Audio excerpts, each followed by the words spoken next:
मधुबन के बाबा, मधुबन के बाबा मुरली वाले, आपका क्या कहना, आपका क्या कहना। ओम शांति। आज 15 मई 2026 के साकार मधुर महावाक्य हैं। आज मीठे मीठे बाप दादा बोले, मीठे बच्चे, ये दुनिया कब्रिस्तान होने वाली है, इसलिए इससे दिल नहीं लगाओ, परिस्तान को याद करो। बाबा ने कहा, मीठे बच्चे, ये दुनिया कब्रिस्तान होने वाली है, इसलिए इससे दिल नहीं लगाओ, परिस्तान को याद करो। बाबा ने आज प्रश्न पूछा है कि तुम गरीब बच्चों जैसा खुश नसीब दुनिया में कोई भी नहीं है, क्यों? उत्तर में बाबा ने कहा, क्योंकि तुम गरीब बच्चे ही डायरेक्ट उस बाप के बने हो जिससे सद्गति का वर्षा मिलता है। गरीब बच्चे ही पढ़ते हैं, साहूकार आदि थोड़ा पढ़ेंगे भी तो उन्हें बाप की याद मुश्किल से रहेगी। तुम्हें तो अंत में बाप के सिवाय और कुछ भी याद ही नहीं आएगा, इसलिए तुम सबसे खुश नसीब हो। मुरली का गीत है, दिल का सहारा टूट न जाए। ओम शांति। बच्चों प्रति बाप समझा रहे हैं और बच्चे समझ रहे हैं। क्या समझ रहे हैं? कि बरोबर यह ज़माना अब कब्रिस्तान बनने वाला है। पहले यह ज़माना परिस्तान था, अब पुराना हो गया है, इसलिए इनको कब्रिस्तान कहते हैं। सबको कब्र दाखिल होना है। पुरानी चीज़ कब्र दाखिल होती है, अर्थात मिट्टी में मिल जाती है। यह भी सिर्फ तुम बच्चे ही जानते हो, दुनिया नहीं जानती। कुछ विलायत वालों को मालूम होता है कि कब्र दाखिल होने का समय दिखता है। तुम बच्चे भी जानते हो कि परिस्तान स्थापन करने वाला हमारा बाबा फिर से आया हुआ है। बच्चे ये भी समझते हैं कि अगर इस कब्रिस्तान से दिल लगाई तो घाटा पड़ जाएगा। अभी तुम बेहद के बाप से बेहद सुख का वर्षा ले रहे हो, सो भी कल्प पहले मुआफिक। ये तुम बच्चों की बुद्धि में हर कदम रहना चाहिए। तो ये मन मना भव है। बाप की याद में रहने से ही परिस्तानी बनेंगे। भारत परिस्तान था और खंड परिस्तान नहीं बनते हैं। ये है माया रावण का पोंप। ये थोड़ा समय चलने वाला है। ये है झूठा शो, झूठी माया, झूठी काया है ना। तो ये पिछाड़ी का भपका है। इनको देखकर समझते हैं कि स्वर्ग तो अभी है, पहले नर्क था। बड़े बड़े मकान बनाते रहते हैं। ये 100 वर्ष का शो है। टेलीफोन, बिजली, एरोप्लेन आदि ये सब 100 वर्ष के अंदर बनते हैं। कितना शो है, इसलिए समझते हैं कि स्वर्ग तो अभी है। पुरानी दिल्ली क्या थी और अभी नई दिल्ली देखो कैसे अच्छी बनी है। नाम ही रखा है न्यू दिल्ली। बापूजी चाहते थे कि नई दुनिया राम राज्य हो, परिस्तान हो। ये तो टेम्परेरी पॉम्प है। कितने बड़े बड़े मकान, फाउंटेन आदि बनाते हैं। इनको आर्टिफिशियल स्वर्ग कहा जाता है, अल्पकाल के लिए। तुम जानते हो, इनका नाम कोई स्वर्ग नहीं है, इनका नाम नर्क है। और नर्क का भी एक शो है। ये है अल्पकाल का शो। ये अभी गाया गया कि गया। अब बाप बच्चों को कहते हैं, एक तो शांति धाम को याद करो। सब मनुष्य मात्र शांति को ढूंढते रहते हैं, कहाँ से शांति मिलेगी? अब ये सवाल तो सारी दुनिया का है कि इस दुनिया में शांति कैसे हो। मनुष्यों को ये पता ही नहीं कि हम वास्तव में शांति धाम के रहने वाले हैं। हम आत्माएं शांति धाम में शांत रहती हैं और फिर यहाँ आती हैं पाठ बजाने। सो भी तुम बच्चों को मालूम है, अभी तुम पुरुषार्थ कर रहे हो सुख धाम जाने वाया शांति धाम। हर एक की बुद्धि में है कि हम आत्माएं अभी जाएंगी अपने घर शांति धाम। यहाँ तो शांति की बात हो नहीं सकती, ये है ही दुख धाम। सतयुग पावन दुनिया, कलयुग है पतित दुनिया। इन बातों की समझ अभी तुम बच्चों को आई है। दुनिया वाले तो कुछ भी नहीं जानते हैं। तुम्हारी बुद्धि में आया है कि बेहद का बाप हमको सृष्टि चक्र के आदि मध्य अंत का राज समझाते हैं और फिर कैसे धर्म स्थापक आकर धर्म स्थापन करते हैं। अब सृष्टि में कितने अथाह मनुष्य हैं, भारत में भी बहुत हैं। भारत जब स्वर्ग था तब बहुत साहूकार थे और कोई धर्म नहीं था। तुम बच्चों को रोज रिफ्रेश किया जाता है। बाप और वर्षे को याद करो, भक्ति मार्ग में भी ये चला आता है। हमेशा उंगली दिखाते हैं कि परमात्मा को याद करो। परमात्मा अथवा अल्लाह वहाँ है, परंतु सिर्फ ऐसे ही याद करने से कुछ थोड़े ही होता है। उनको ये भी पता नहीं है कि याद से क्या फ़ायदा होगा, उनके साथ हमारा क्या संबंध है, जानते ही नहीं। दुख के समय पुकारते हैं, क्या कहते हैं, हे राम, तो आत्मा याद करती है। परंतु उनको ये पता ही नहीं कि सुख शांति किसको कहा जाता है। और तुम्हारी बुद्धि में आता है कि हम सब एक बाप की संतान हैं, तो फिर दुख क्यों होना चाहिए। बेहद के बाप से सदा सुख का वर्षा मिलना चाहिए। यह भी चित्र में क्लियर है। भगवान है ही स्वर्ग की स्थापना करने वाला, हेवनली गॉड फादर। वह आते भी भारत में ही हैं, परंतु ये कोई समझते नहीं हैं। देवी देवता धर्म की स्थापना जरूर संगम पर ही होगी, सतयुग में कैसे होगी। परंतु ये बातें दूसरे धर्म वाले जानते ही नहीं। यह तो बाप ही नॉलेजफुल है, समझाते हैं आदि सनातन देवी देवता धर्म कैसे स्थापन हुआ। सतयुग की आयु लाखों वर्ष कहने से बहुत दूर कर देते हैं। तुम बच्चों को चित्रों पर ही समझाना है। भारत में लक्ष्मी नारायण का राज्य था। इन्होंने कैसे कब ये राज्य पाया ये नहीं जानते, सिर्फ कहते हैं कि ये सतयुग के मालिक थे। उनके आगे जाकर भीख मांगते हैं तो अल्पकाल के लिए कुछ न कुछ मिल जाता है। कोई दान पुण्य करते हैं, उनको भी अल्पकाल के लिए फल मिल जाता है। गरीब पंचायत के मुखी को भी इतनी ही खुशी रहती है जितनी साहूकार मुखी को। गरीब भी अपने को सुखी समझते हैं। बॉम्बे में देखो कि गरीब लोग कैसे कैसे स्थानों पर रहते हैं। तुम बच्चे अभी समझते हो कि भल करोड़पति हैं, परंतु कितने दुखी हैं। अभी तुम कहेंगे कि हमारे जैसा खुश नसीब और कोई नहीं। हम डायरेक्ट बाप के बने हैं, जिससे सदगति का वर्षा मिलता है। बड़े बड़े आदमी कभी भी ऊंच पद पा न सके। जो गरीब हैं वह साहूकार बन जाते हैं। पढ़ते तुम हो, वह तो अनपढ़ हैं। करके थोड़ा पढ़ेंगे भी तो बाप की याद में नहीं रह सकते। अंत में तुमको सिवाय बाप के और कुछ भी याद नहीं रहना है। जानते हो कि ये सब कब्रिस्तान होना है। बुद्धि में रहना चाहिए कि ये जो हम धंधा आदि करते हैं थोड़े समय के लिए है। धनवान लोग धर्मशालाएं आदि बनाते हैं, वह कोई धंधे के लिए नहीं बनाते। यहाँ तीर्थ वहाँ धर्मशालाएं नहीं हो तो कहाँ रहें। इसलिए साहूकार लोग धर्मशालाएं बनाते हैं। ऐसे नहीं कि व्यापारी लोग आकर व्यापार करें। धर्मशाला तीर्थ स्थानों पर बनाई जाती है। अब तुम्हारा सेंटर बड़े से बड़ा तीर्थ है। तुम्हारे सेंटर जहाँ जहाँ हैं वो बड़े से बड़े तीर्थ हैं, जहाँ से मनुष्य को सुख शांति मिलती है।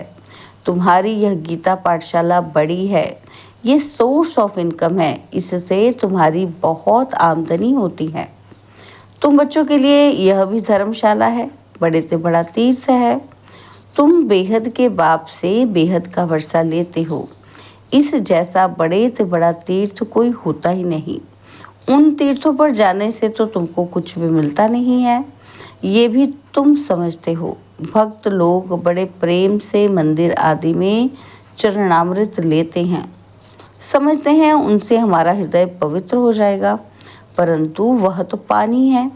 यहाँ तो बाप कहते हैं मुझे याद करो तो वर्षा मिलेगा। अभी बेहद के बाप से तुमको अविनाशी ज्ञान रत्नों का खजाना मिलता है। अक्सर करके शंकर के पास जाते हैं, समझते हैं अमरनाथ ने पार्वती को कथा सुनाई, तब कहते हैं भर दे झोली। तुम अविनाशी ज्ञान रत्नों से झोली भरते हो। बाकी अमरनाथ कोई एक को थोड़े बैठकर कथा सुनाएगा। जरूर बहुत होंगे और वह भी मृत्यु लोक में ही होंगे। सूक्ष्म वतन में तो कथा सुनाने की दरकार ही नहीं। अनेक तीर्थ बनाए हैं, साधु संत महात्मा आदि ढेर जाते हैं। अमरनाथ पर लाखों आदमी जाते हैं। कुंभ के मेले पर गंगा स्नान करने सबसे जास्ती जाते हैं। समझते हैं हम पावन बनेंगे। वास्तव में कुंभ का मेला यह है, वह मेले तो जन्म जन्मांतर करते आए, परंतु बाप कहते हैं इससे वापस अपने घर कोई भी जा नहीं सकते, क्योंकि जब आत्मा पवित्र बने तब जा सके, परंतु अपवित्र होने के कारण सबके पंख टूटे हुए हैं। आत्मा को पंख मिले हैं योग में रहने से, और बाबा कहते योग में रहने से आत्मा सबसे तीखी उठती है। कोई का हिसाब किताब लंदन में, अमेरिका में होगा तो झट उड़ेंगे और वहाँ सेकंड में पहुँच जाते हैं, लेकिन मुक्ति धाम में तो जब कर्मातीत हो तब जा सके, तब तक यहाँ ही जन्म मरण में आते हैं। जैसे ड्रामा टिक टिक हो चलता है, आत्मा भी ऐसे है, टिक टिक हुई ये गई। इन जैसी तीखी और कोई चीज़ होती नहीं। ढेर की ढेर सब आत्माएं मूल वतन में जाने वाली हैं। आत्मा को कहाँ का कहाँ पहुँचने में देरी नहीं लगती है। मनुष्य ये बातें समझते ही नहीं। तुम बच्चों की बुद्धि में आता है कि नई दुनिया में ज़रूर थोड़ी आत्माएं होंगी और वहाँ बहुत सुखी होंगी, और वही आत्माएं जब 84 जन्म भोग बहुत दुखी हुई हैं। तुमको सारे चक्र का मालूम पड़ा है, तुम्हारी बुद्धि चलती है और कोई मनुष्य मात्र की बुद्धि नहीं चलती। प्रजापिता ब्रह्मा भी गाया हुआ है, कल्प पहले भी तुम ऐसे ही ब्रह्मा कुमार कुमारी बने थे। तुम जानते हो कि हम प्रजापिता ब्रह्मा के बच्चे हैं। हमारे द्वारा बाबा स्वर्ग की स्थापना करा रहे हैं। जब नंबरवार पुरुषार्थ अनुसार लायक बन जाएंगे तो फिर पुरानी दुनिया का विनाश होगा।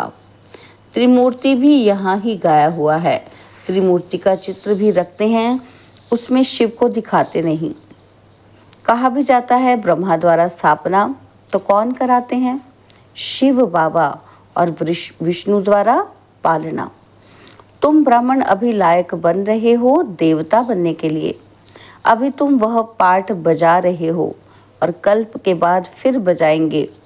तुम पवित्र बनते हो, कहते हो कि बाबा का फरमान है काम रूपी शत्रु को जीतो, माम एकम याद करो। बहुत सहज है।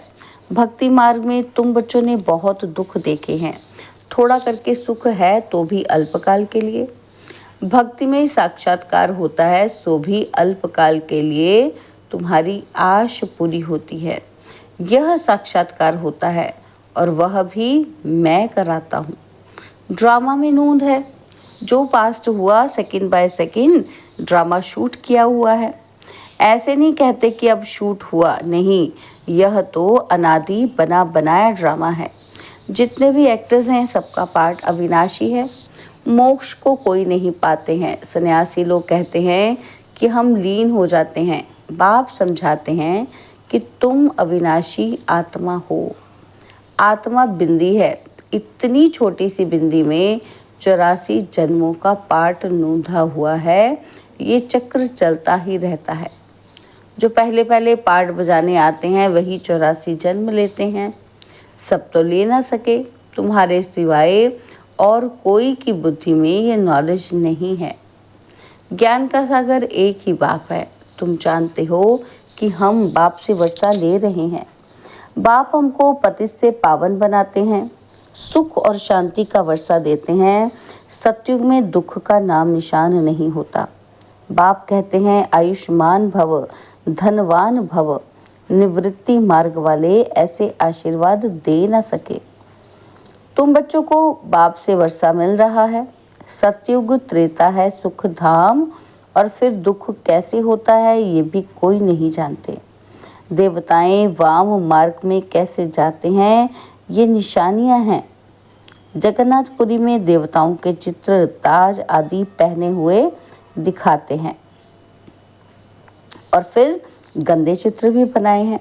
इसलिए उनकी मूर्ति भी काली रखी है, जिससे सिद्ध होता है कि देवताएं वाम मार्ग में जाते हैं तो अंत में बिल्कुल काले बन पड़ते हैं। अभी तुम जानते हो कि भारत कितना सुंदर था, फिर तमो प्रधान बनना ही है ड्रामा प्लान अनुसार। अभी संगम पर तुमको ये नॉलेज है, बाप है नॉलेजफुल, तुम्हारा एक ही बाप टीचर गुरु तीनों हैं। यह सदैव बुद्धि में रहे कि शिव बाबा हमको पढ़ाते हैं।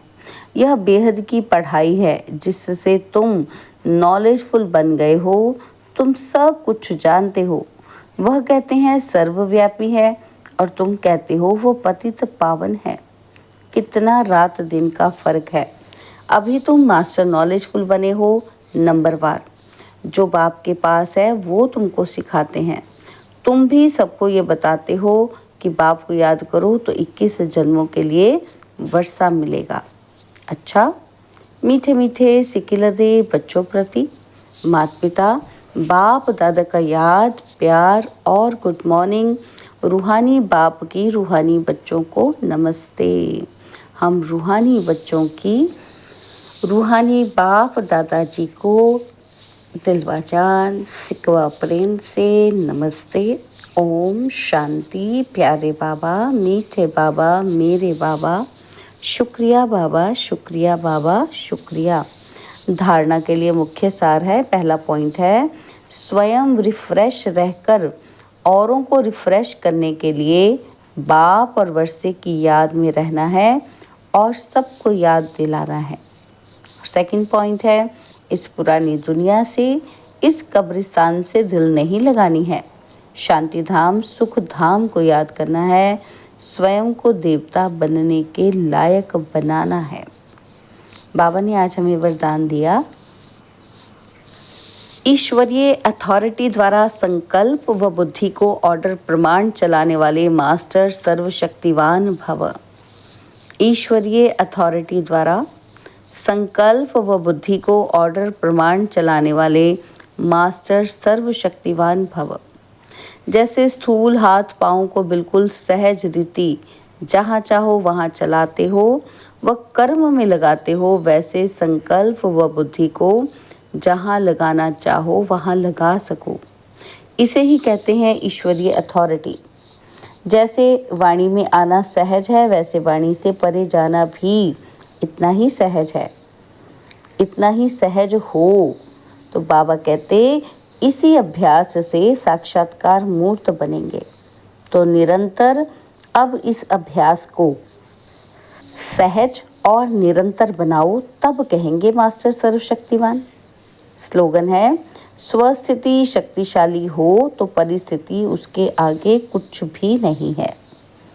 स्वस्थिति शक्तिशाली हो तो परिस्थिति उसके आगे कुछ भी नहीं है। बाबा के व्यक्त इशारे हैं, सदा अचल अडोल एक रस स्थिति का अनुभव करो। बाबा कहते आपके एक रस अचल स्थिति का ही यह अचल घर यादगार है। जैसे बाबा एक रस रहते हैं, वैसे बच्चों को भी एक रस रहना है। जब एक के ही रस में रहेंगे तो एक रस अवस्था में रहेंगे। क्यों शब्द की निशानी क्वेश्चन मार्क सभी से टेढ़ा होता है। जब क्यों क्या शब्द निकल जाएगा तब ड्रामा की भावी पर एक रस स्थिरियम रह सकेंगे। अच्छा, ओम शांति। आज की मुरली का ज्ञान और सार हम सब ने सुना। अब आपकी बारी है, नीचे कमेंट करके हमें ज़रूर बताएं कि आज की मुरली से आपने कौन सी 5 मुख्य बातें सीखी या समझी। आपके कमेंट्स और विचारों से बाकी सभी भाई बहनों को भी मुरली का गहरा अर्थ समझने में बहुत मदद मिलेगी। तो चलिए अपने विचार नीचे कमेंट्स में शेयर करें और ज्ञान की इस चर्चा को आगे बढ़ाएं।